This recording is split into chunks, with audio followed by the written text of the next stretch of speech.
I think, and therefore, I think the 6%. What the budget says is that the nominal growth would be 13.4%, without spelling out the split between real and inflation. Most people were excited this morning, including Kiran Majumdar-Shaw, that this budget is not populist.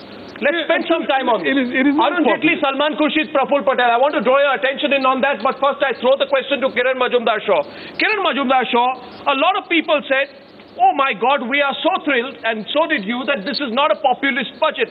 That would have been terrible. Now, if I were to contend you, Ms. Shaw, that this could not have been a populist budget, because if tomorrow you had junk bonds in New York being thrown away into the dustbins, then the India story would have been over. So there was no alternative in the first place, but just general fear that in a pre-election season, that kind of disastrous economic move could have been made. How would you respond to my assessment, Kiran Shaw? Well, Arnab, first and foremost, I think the strategic and directional intent of this budget is positive. But having said that, I think I'm very cautiously optimistic about really attaining that 4.8 and 6.7% growth targets that the finance minister has talked about.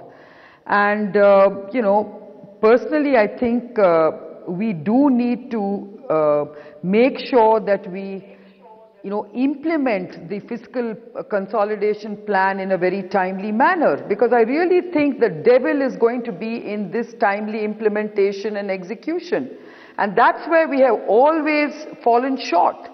How do we make sure that, we really get into a kind of automatic approval or deemed approval kind of regime, where this decision making that is so slow and keeping us from really delivering on growth happens. I really think that's really the issue.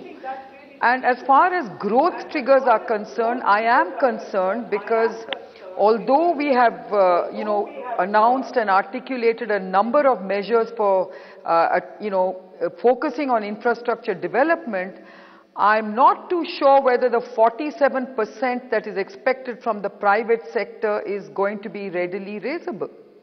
That's one concern I have. The second is that the 15% investment allowance that the government has thrown as a kind of an incentive to see capital come in to the manufacturing sector, I'm not so sure it's good enough. Arun Jaitley, if I were to argue with you that, because you cannot accuse the government of being populist, therefore, you have come up with this convenient argument that the government is not doing enough to revive growth. So it's a convenient tool for you to attack the government, because your first line of argument of being populist does not stand today. Well, you see, you are populist only if you have money in your pocket to distribute around, because only that will get you popularity. Now, for that purpose, your tax buoyancies must be up. There must be adequate revenues in the pocket of the government. Now, if you are in a situation where you are balancing the fiscal deficit figure with the growth figures, you are cutting down on a public expenditure, and you don't have the best investment climate in this country for private sector, both domestic and international, to invest. Therefore, that itself is going to impinge both on your revenues, that's going to impinge on your growth figures. Now, I do hope that the next year we reach a 6% plus growth rate, so that the revenues go up and we have some money for schemes, because we do require poverty alleviation schemes in this country. That's not a luxury. Are you criticizing for the sake of it? No, are you criticizing for the sake of it? There are a slew of measures for the poor, for women, and for youth. I don't want to repeat the things which have been said this morning. Why then? I don't want to go in for symbolism. I have seen on your channel, your colleague mentioned the figure, the great food subsidy bill. Now, the food subsidy bill actually only has a 5,000 crore addition. Now, that's a measure for the poor. You already had 75,000 crores earmarked last year. The actual spent is 85,000 crores. And now you say, instead of 85,000, we'll earmark 80,000 and add 10,000 crores to it. What are you suggesting, Mr. Jaitley? I am suggesting, when you say a slew of measures for the poor, I wish this government had enough money to spend more money on the poor. They've boxed themselves into a corner where the money in their pocket is somewhat inadequate and they probably don't have the resource to spend that. Mr. Jaitley, they've increased allocation to rural development by 46%. How can you still say that? But I'm not going to argue on behalf of the government. I throw that open. Again, please read between the lines. The largest expenditure in rural development is the Manrega scheme. 40,000 crores for a couple of years. Last year came down to 33,000 crores. Again 33,000 crores this year. Actual amount spent is only 29,000 crores. Therefore, what you have allocated is not what you are going to spend. The second item in the rural development is the Gram Sadak Yojana, which against 20,000 crores, actual expenditure is only 8,000 crores. That the government is fudging its seriousness towards women, poor and the youth. Response from the government. Who opens up? I saw Praful's hand go up a couple of times. And then Mr. Khurshid, perhaps you could respond as well. Praful Patel. Arnav, with due respect to everybody on the panel, we are debating and discussing a budget of India rather than just a budget of a developed country like the United States or France. There is a fundamental difference. France is an underdeveloped country. No, whatever it means. I mean, okay, whatever it be, let's not go into that, Omkar. The point I'm trying to make is that we are talking of looking after a large number of people who need support and succor from the government. He's not saying no to that. No, that's why I'm not saying I'm not disagreeing with Mr. Jaitley. I'm just trying to make a point. So again, you're with the BJP on that. No. Therefore, if you are trying to debate and dissect the budget of India, all of us are dissecting a budget of India in classical terms of everything in terms of fiscal prudence, which is fine. No, I'm not. But we also need to understand that we need to raise resources to look after a large section of the people of this country. And therefore, this political debate between an economist and a politician in India will always be completely at divergence. And I can tell you one thing, that over the years, and therefore I would give credit to Mr. Jaitley also during when he was in government, the fact is that over the last 20 years, India has followed a policy of a certain fiscal discipline and consolidation, which we must acknowledge that nobody has deviated largely or grossly from the path of a certain, economic direction which we have adopted. Are you leaning towards the BJP tonight? No, I'm not. But the fact is... Do I sense that? No, the fact is... Would you not defend the government on the singular and direct... Well, I am defending the government. Therefore, I am saying that Mr. Jaitley need not be overly critical of certain aspects of the budget, whereas whether it's him in government or us, a certain direction of looking after the interests of a large section of people cannot be ignored by either by him or by us while we are in government. I have a terrible conspiracy theory. I have a bad habit.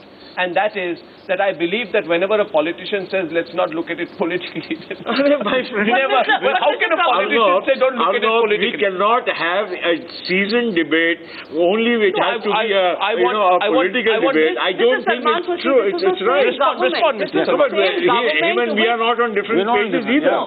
Mr. Salman Khurshid and Mr. Praful Patel, this is the same government which took fiscal deficit to the levels of 6 and 6.5 and 5.7 for 3 consecutive years. Yes. So suddenly you've discovered this great mantra of fiscal discipline in a pre-election year. Is this a new economic theory? Is this a new economic theory? Or are you just doing it because you have no limitations of the past and we've scored self-goals? Okay. I myself said it. Let me just say there is the issue of growth, there is the issue of inflation, there is the issue of fiscal discipline. Now, we will decide what mix we are going to provide at a given time, given our challenges. Now, we had the stimulus, and the stimulus is what added to our deficit. Now, the stimulus has served its purpose. But then there were other issues as well. There were issues of inflation. Stimulus added inflation. Now we have to contain inflation. If you contain inflation, you have to contain money supply. Now if you want to contain money supply, it affects manufacture. If you affects manufacture, it affects your revenue. Now you have to find a balance. If that is the case, let me just say one thing. Let me just say one thing. That is the way I have a counter for bottom line. I'll answer your counter, but the bottom line is when people say that you have suddenly become conscious of this, and you're prudent and you're therefore cutting down on public expenditure, where have we cut down on public expenditure? I think this is a remarkable story where without cutting down on public expenditure, we've actually disciplined ourselves. You've disciplined yourself. Mr. Jaitley, do you think the government's disciplined itself? I have a fact here. Manrega funds have been lying unutilized year after year. Despite that, the government allotted 33,000 crores to this flagship. I said we discipline ourselves. I didn't say we discipline the country. No.